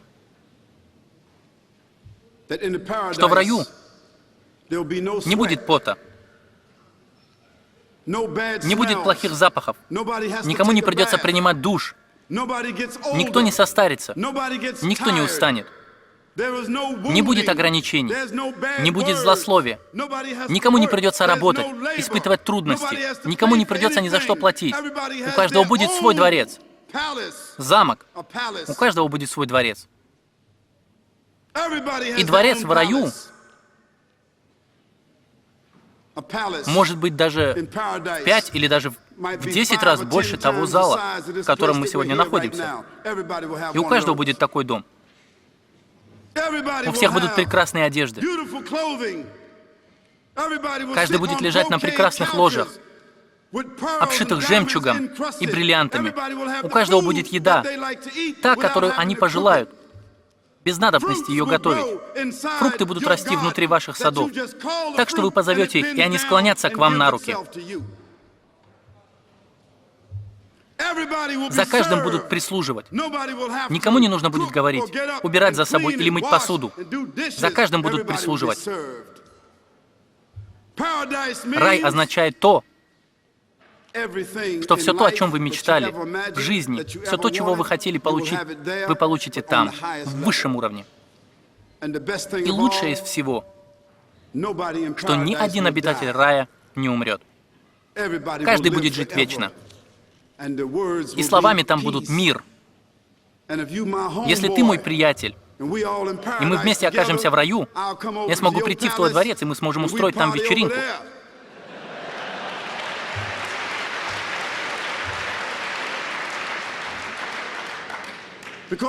Потому что чем еще может быть рай? Все то лучшее, чего хотели люди в этой жизни, но никогда не имели, они будут иметь в раю. Вот такой он рай. Кто-то пишет «Ассаламу алейкум», и тебе также. Я узнал об исламе около 2 месяцев назад, и тогда я впервые начал задумываться о Боге и о смысле жизни. И до недавнего времени я верил, но иногда начинаю испытывать какие-то сомнения. Какой совет вы можете мне дать? Парень, ты такой же, как и все мы. Пророк, благословит его Аллах и приветствует, сказал, что вера может повышаться и понижаться. Она скачет вверх и вниз. В один день ваша вера сильна, а в другой день вас уже посещают сомнения. Это человеческий фактор. Я посоветую вам, крепись. Придерживайся основ, что нет божества достойного поклонения, кроме Аллаха. Придерживайтесь того, что Мухаммад его посланник. Придерживайтесь молитвы, крепитесь. И всегда помните, что Коран — это истина. Помните, что наследие пророка, да благословит его Аллах и приветствует, это истина. И помните, что ад — это истина. И не забывайте, что рай — это истина. И будьте уверены, что ислам — это истина. И будьте уверены, что всемогущий Бог — это истина. Просто придерживайтесь этого и не обращайте внимания на сомнения. И еще, можете ли вы мне рассказать о красоте того, что ты являешься мусульманином? Брат, если ты мусульманин, то этого уже достаточно. Это прекрасно. Просто придерживайся этого.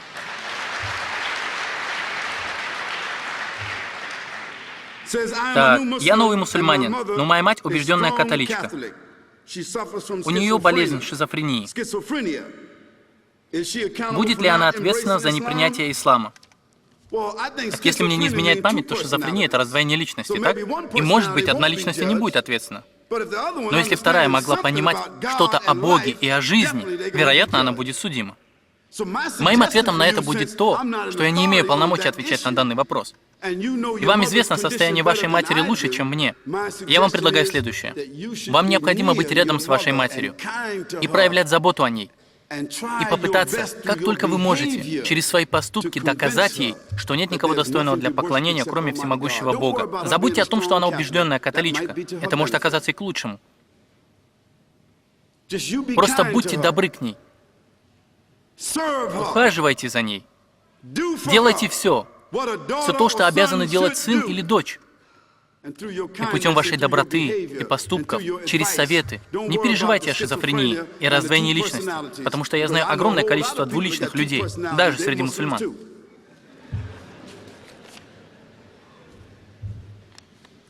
Вопрос.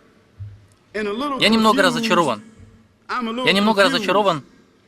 Насчет Иисуса, что его пророческая миссия была всего лишь пару лет, а пророческая миссия Мухаммада, да благословит его Аллах и приветствует, продлилась 23 года.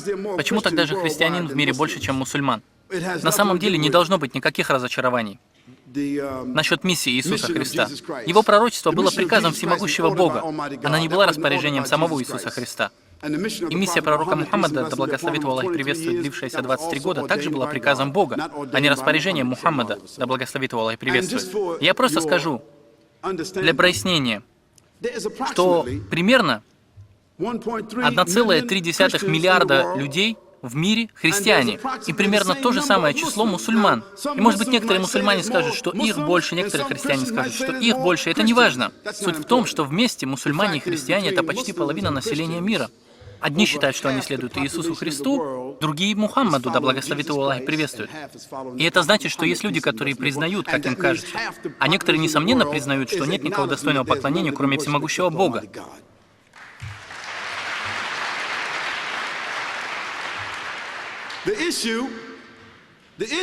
Вопрос здесь в том, что, несомненно, многие люди предаются товарищей к Богу, потому что они приписывают, например, Иисусу Христу божественность или некоторые из атрибутов Бога, о которых Он ничего не говорил.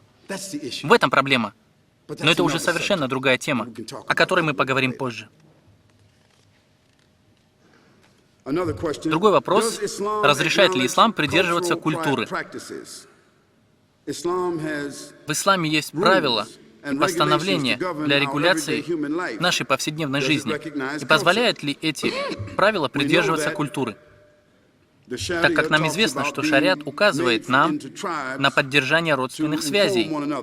И отвечая на этот вопрос, я хочу сказать вначале, что культура — это результат цивилизации людей. То, что они едят, то, что они пьют, что они одевают, их языки, их обычаи, их традиции — это и есть культура.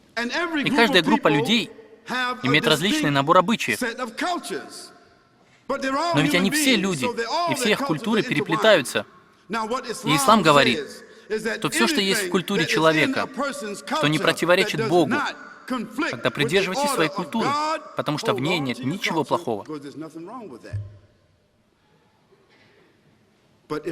Но если в вашей культуре есть что-то, что противоречит приказу Бога, то что вы должны сделать? Вам нужно оставить эту часть вашей культуры и предпочесть приказ всемогущего Бога. В этом красота ислама. И вот почему, если вы поедете в Китай и посетите китайских мусульман, то увидите их китайскую культуру, но в то же время они мусульмане. И если вы встретите мусульман-американцев, то это американские мусульмане, но они также придерживаются американской культуры. То же самое и в Австралии, и то же самое во Франции, то же самое в Западной или Восточной Африке, потому что культура, она естественна для людей. Но руководство ислама превыше культуры. Не ислам подстраивается под культуру, а культура под ислам. В этом вся суть.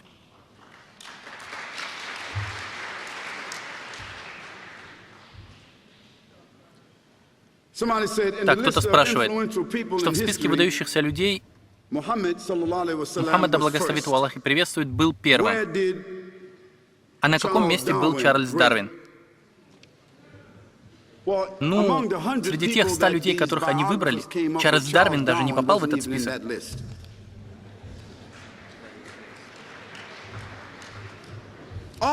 Конечно же, интеллектуальные и образованные, материалистические люди заявят вам, что Чарльз Дарвин должен занимать какое-то место в истории. Да, он занимает.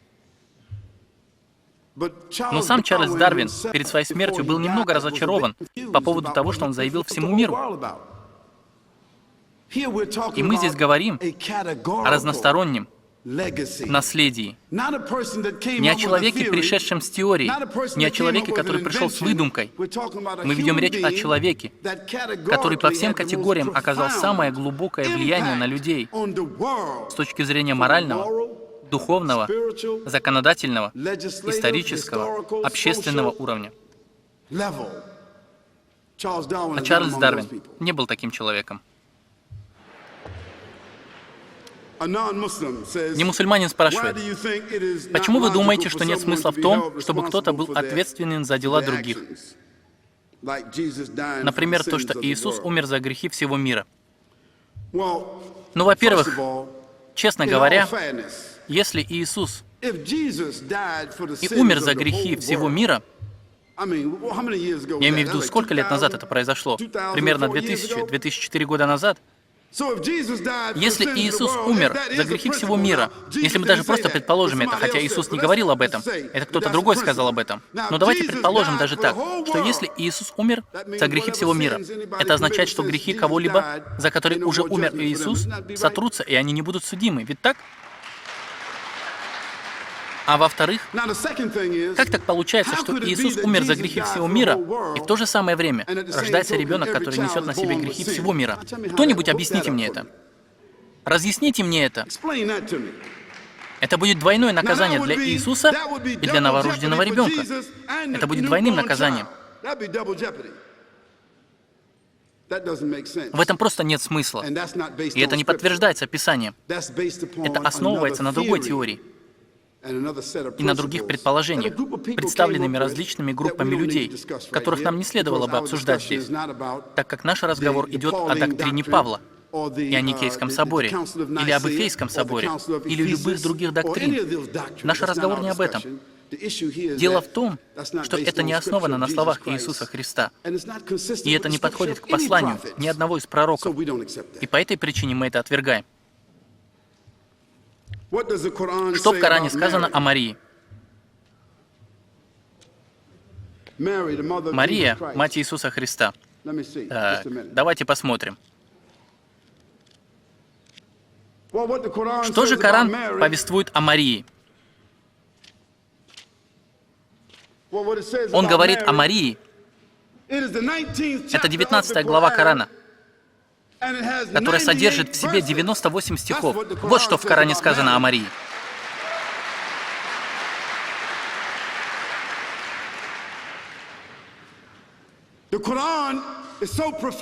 И Коран настолько глубок, и доказательство того, что Мухаммад, да благословит его Аллах и приветствует, что он не писал и не выдумывал Коран. Конечно же, если бы он создал главу для самого себя, и должна была бы быть глава, названная Мухаммад. Должна быть глава с именем, или, например, именем его матери. Его мать звали Амина. Несомненно, должна была бы быть глава с именем его матери. Но он не создавал главу со своим именем, как и не создавал главу с именем Амина. Но существует глава с именем матери Иисуса Христа. Это 19 глава Корана. И каждый желающий получить копию Корана, то мы постараемся сделать это. В этом нет проблем. И вы также сможете прочитать остальные 98 стихов Корана. И я скажу вам даже больше, что если вы искренне верите во всемогущего Бога и искренне любите Иисуса Христа, прочитав это, вы заплачете. Что означает слово «Коран»? Коран означает откровение, чтение, слово всемогущего Бога. Вот что означает Коран. Это слово, ниспосланное от всемогущего Бога к сердцу человека, пророка Мухаммада, да благословит его Аллах и приветствует, в форме откровения. Ниспосланное для нас Писание, откровение, делающее все ясным и детальным для нашей жизни. Коран — это чтение. И вот почему, когда мы читаем его, во время чтения, это является также и изложением по памяти. Позвольте мне преподнести вам всего лишь немного, только для того, чтобы вы почувствовали это.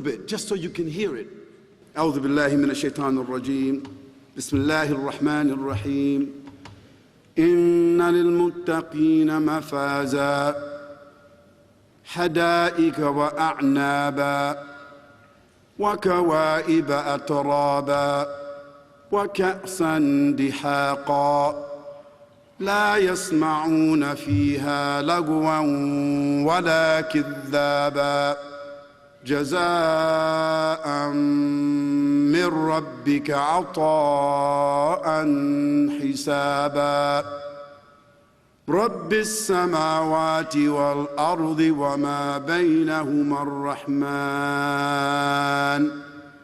لا يملكون منه خطابا. Вот это Коран. Это чтение. Коран — это чтение по памяти. Коран — это лекарство. Коран — это исцеление. Коран — это слово и Писание от всемогущего Бога, ниспосланное пророку 1424 года назад, 6626 стихов, сохраненных и запомненных миллионами мусульман на сегодняшний день. И каждому человеку, каждому из людей нужно прочитать Коран и связать себя с ним. Он откроет вам дверь, то, чего вы никогда не видели прежде.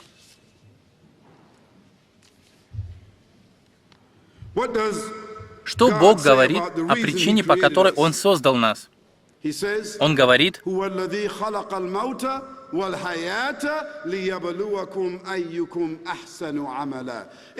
это Он, всемогущий Аллах, который создал вас, который создал жизнь и смерть, чтобы проверить, кто из нас будет лучшим в своих деяниях. Вот что Он говорит. И причина, по которой Он создал людей, чтобы проверить, кто же из них будет лучшими в своих деяниях. И Он дал нам возможность стараться и стремиться к благому. Спрашивают, в одном предложении можете ли вы ответить, в чем истинный успех в жизни? Истинный успех в жизни — это признать Создателя. Истинный успех в жизни — это быть покорным и быть в согласии с Создателем. Истинный успех в жизни — это подражать, исследовать самому глубокому примеру поступков человека, посланного в эту жизнь для всего человечества. Истинный смысл жизни — это жить в исламе.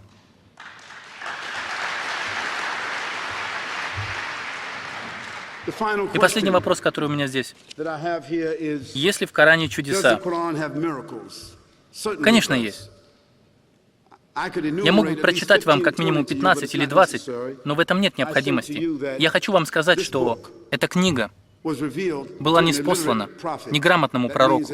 Это значит, не имеющего никакого образования. 1424 года назад. Он был запомнен в течение 23 лет его ниспосылания. И он был запомнен самим пророком, да благословит его Аллах и приветствует.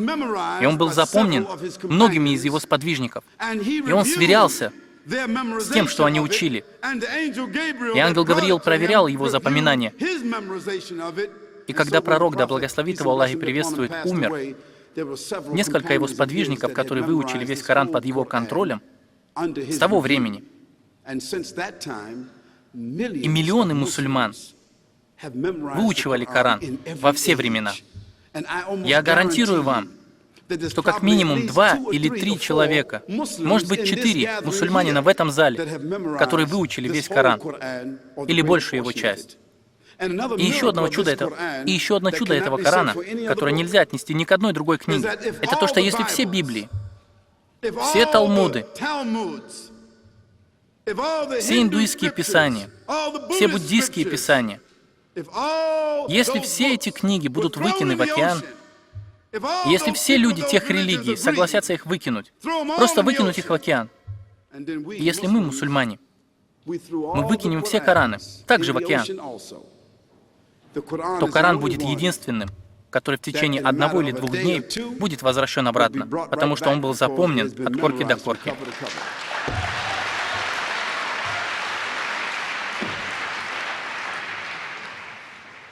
И никто другой не сможет сделать этого, потому что никто не может прийти к решению, что же такое Библия или любая другая книга. Итак, в Коране есть собственные чудеса. И несмотря на чудеса Корана, чудеса пророка Мухаммада, да благословит его Аллах и приветствует, настоящее чудо Корана — это Он сам. Дорогие братья и сестры и те, кто ищет истину, наши почитаемые и уважаемые гости, мы очень ценим ваше терпение. И эта юная леди, которая хотела принять ислам, если ты хочешь принять его прямо сейчас, то можешь спуститься сюда.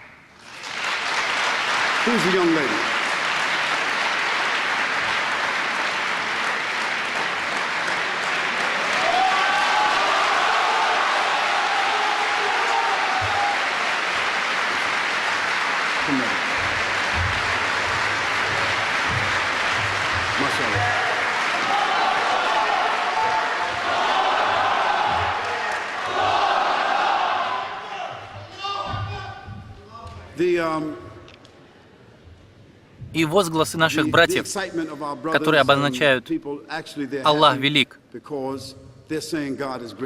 это далеко не реплики футбольных фанатов.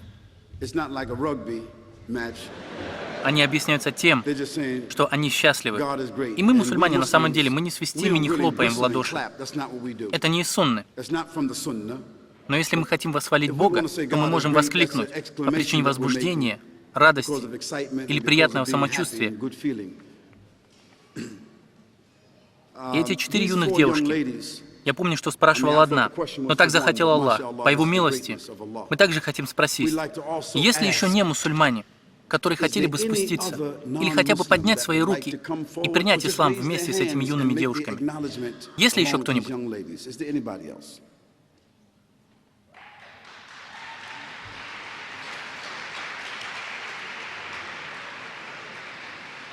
Если так, просто спуститесь. Если кто-то стесняется, может быть, если кто-то смущается,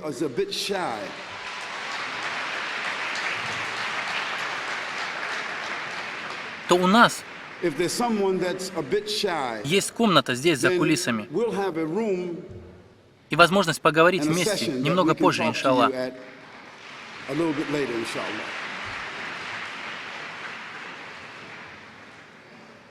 Я свидетельствовал принятие ислама приблизительно 7000 раз для людей, которые принимают ислам.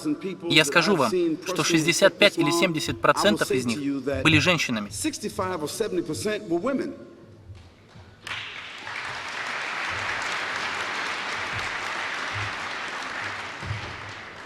И это указывает само на себя. И этого достаточно, что в исламе достаточно прекрасного, что все эти искажения, которые приписывают насчет подавления женщин или что-то в этом роде, что эти девушки не купились на это.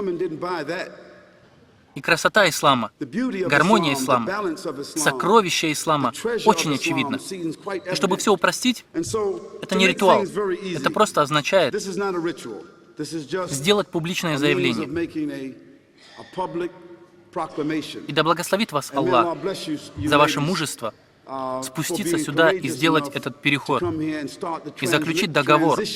Это именно то, что вы делаете. Вы делаете переход, и вместе с этим вы заключаете договор с Создателем.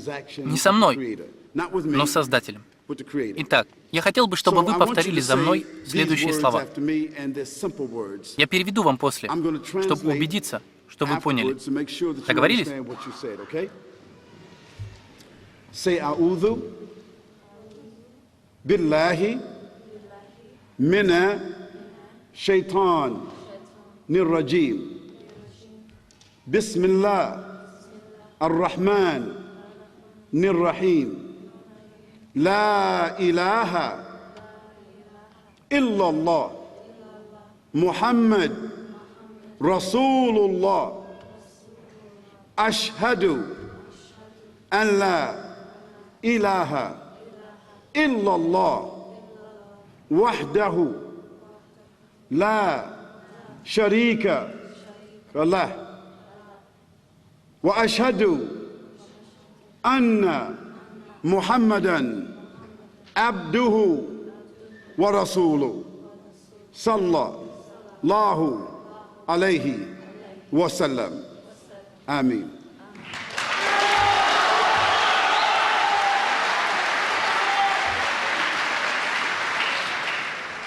И пророк, да благословит его Аллах и приветствует, обычно добавлял кое-что для людей, которые переходят в ислам из христианства, чтобы разъяснить. Он обычно просил их признать, что я соглашаюсь, что Иисус Христос — пророк и посланник всемогущего Бога, Дух и Слово, данное Марии, которая была непорочна. Вот это обычно он просил сказать, чтобы быть уверенными, что они удалили из себя то убеждение, что Иисус Сын Бога, или то, что Он божественного происхождения. И я прошу вас сказать, что я свидетельствую, что Иисус Христос — пророк и посланник Бога, и что Он Слово и Дух, данный Марии, которая была чиста и непорочна. Аминь.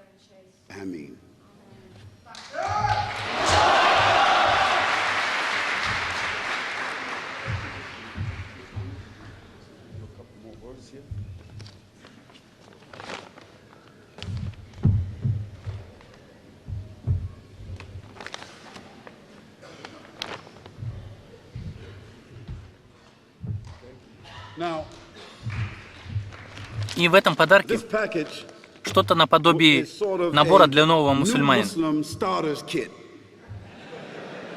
И здесь также есть братья и Now, there сестры, are brothers которые and тоже, sisters who also как и вы, новые мусульмане, и также помощники для новых мусульман, которые ответят на любой ваш вопрос, которые наделят вас любой информацией, которая вам необходима, которые будут помогать вам в любой проблеме, которая может у вас возникнуть. Это именно то, чем они и занимаются. И мы хотим вам сказать, что одним из достоинств того, что ты становишься мусульманином, это то, что если вы как-то провинились перед Богом, если вы что-то совершили в своей жизни, о чем знает только Бог и вы, то сегодня это прощено. Все закончено. Вы начинаете с чистого листа перед Богом.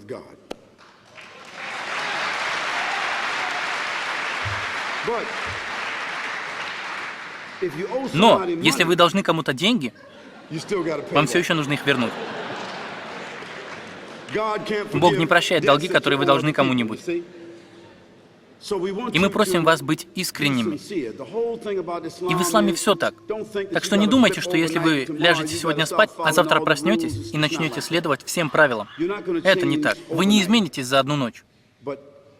Но от вас требуется искренность. Будьте искренними к словам Бога.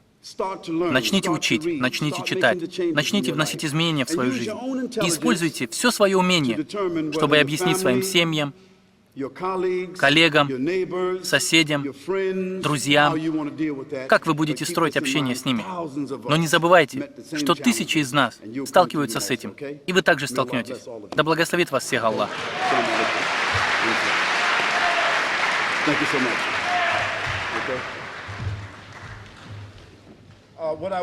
И я хотел бы еще добавить,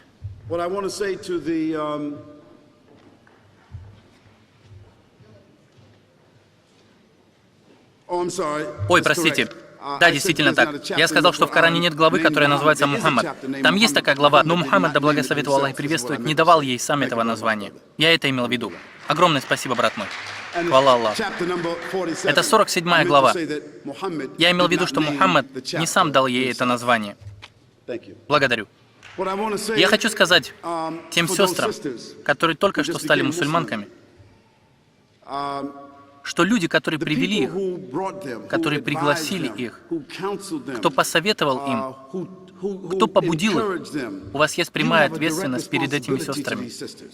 Вы не можете их просто оставить, чтобы они справлялись сами со своими проблемами. Вы обязаны обеспечить их поддержкой, в которой они нуждаются, всеми видами поддержки. Вы ответственны за это. И если эти юные леди как-то будут пересекаться с молодыми юношами-мусульманами, то вам, парням, нужно будет построить общение правильно. Вы обязаны сделать это правильно. И если эти юные леди будут связаны с молодыми сестрами, которые будут советовать им или наставлять их, то эти сестры-мусульманки должны быть рядом с ними, должны помогать им во всем. Но прошу не забывать вас, что те сестры-мусульманки не должны быть в роли наставляющих. Они не должны указывать им. Они могут советовать, быть рядом, быть друзьями, и вместе с этим должны обеспечить их полной заботой и оградить их от проблем, с которыми им придется столкнуться. Так как любое изменение, которое мы делаем в своей жизни, каждое большое изменение всегда сопровождается каким-либо видом сложности. И в завершении сегодняшнего выступления я хочу поблагодарить вас за терпение, за вашу толерантность. И те, кто был не согласен с чем-либо, что я сказал, то, что я сказал правильно, это было от Бога. А если я сказал что-то помимо этого и ошибся, то это уже от меня. И если есть здесь не мусульмане, которые хотят посидеть со мной некоторое время, вы можете отправиться вот туда прямо, братья укажут вам дорогу, где можно посидеть некоторое время. И я хочу поблагодарить всех.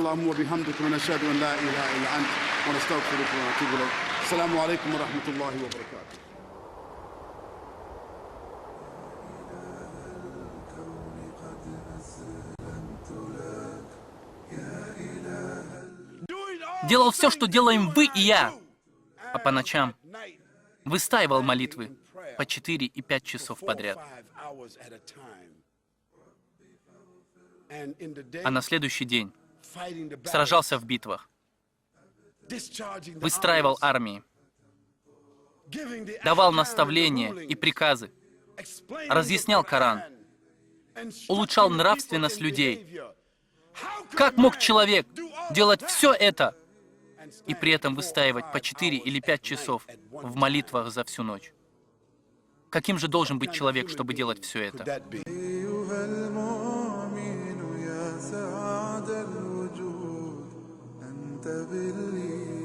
Позвольте мне вам рассказать, что после того, как Христофор Колумб вернулся и закрепил эту землю для короля Фердинанда и королевы Изабеллы, они отправили туда еще больше кораблей. И в течение 150 лет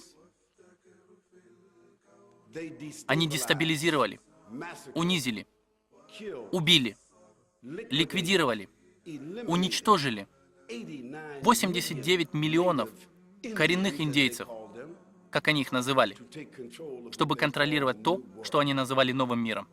Так, у нас уже есть 56, 89. Давайте посчитаем все цифры. Сколько? 487 миллионов. Это почти 500 миллиарда человек. Они никогда не назовут все эти действия, весь этот беспредел, все это беззаконие, все эти вторжения, криминал, оккупацию, дестабилизацию, убийство и насилие, преступления против человечества, они никогда не назовут их как? Терроризм.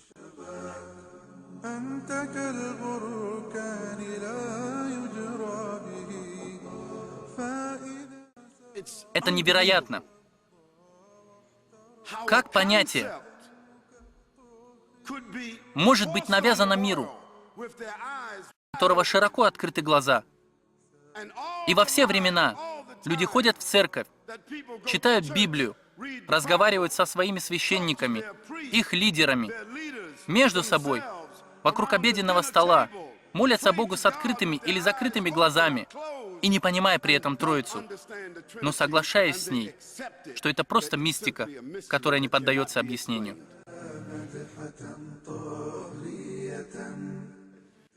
Позиция ислама относительно этого — это то, что в общем, роль мужчины — это защищать. В общем, по большей части защищать, представлять. Как, например, вы никогда в истории не услышали бы, что одна страна идет с войной на другую страну, посылая против нее только женщин. Такого не было. И в этом есть причина. Учитывая полную свободу, Америка все же посылает женские отряды, так как в основном, отвечая на вопрос этой леди, они равны перед Богом, но они не одинаковы. И если здесь пробежит крыса, то женщина сразу сделает вот так.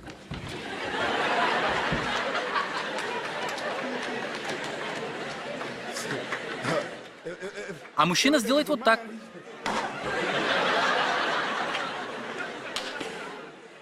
Но ведь так же. Неужели вы думаете, что если он совершит утреннюю молитву, он перестанет планировать ограбить банк? Или мужчина звонит женщине, или женщина звонит мужчине, они хотят встретиться. Итак, когда мы встретимся? До обеда или после обеда? Лучше в обед. Хотя нет, подожди, ведь полуденная молитва. Ну хорошо. Давай перед тем, как все это сделаем, сначала помолимся. Так что ли? Хорошо, помолились. Надо увидеться. У тебя или у меня? Нет, к тебе очень долго ехать, потому что уже время послеобеденной молитвы. Совершили молитву, увиделись у тебя дома. Что будем делать? Что-нибудь выпьем, проведем время. Ой, а уже время вечерней молитвы. Да не бывает так.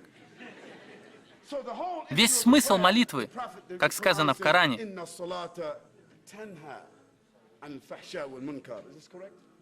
воистину молитва — это защита и поддержка против плохих поступков, которые совершает человек.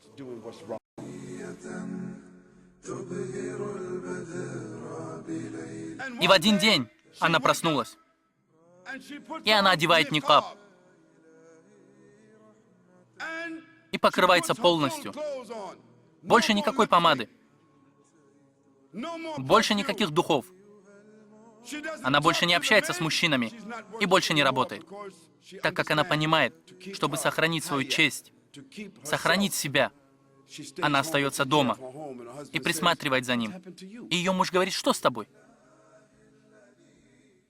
Она отвечает: вчера я прочитала аят из Корана и прочитала хадис пророка, да благословит его Аллах и приветствует. И это заставило меня плакать и думать о моей религии. И я больше не хочу так жить. И он отвечает ей: тогда ты мне больше не нужна. Ты стала экстремисткой. И вот она уже стала чуждой. Хвала Аллаху. Если он бросит ее, мы просим Аллаха даровать ей такого же чуждого.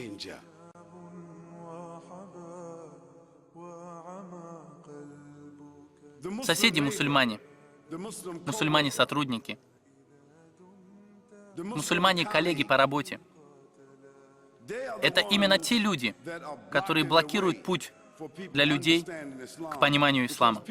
Потому что люди запутались, и они в замешательстве от таких мусульман и их ислама. И часть из нас, раскрывая это сокровище, неподобающим образом, иногда сбивает с прямого пути и мусульман. И сейчас это сокровище открыто, ясно и чистое, без примесей, для каждого, кто его хочет видеть. И я спрашиваю любого из немусульман, который сидит здесь, этим вечером, я хотел бы поделиться с вами этим сокровищем. لا إله إلا الله.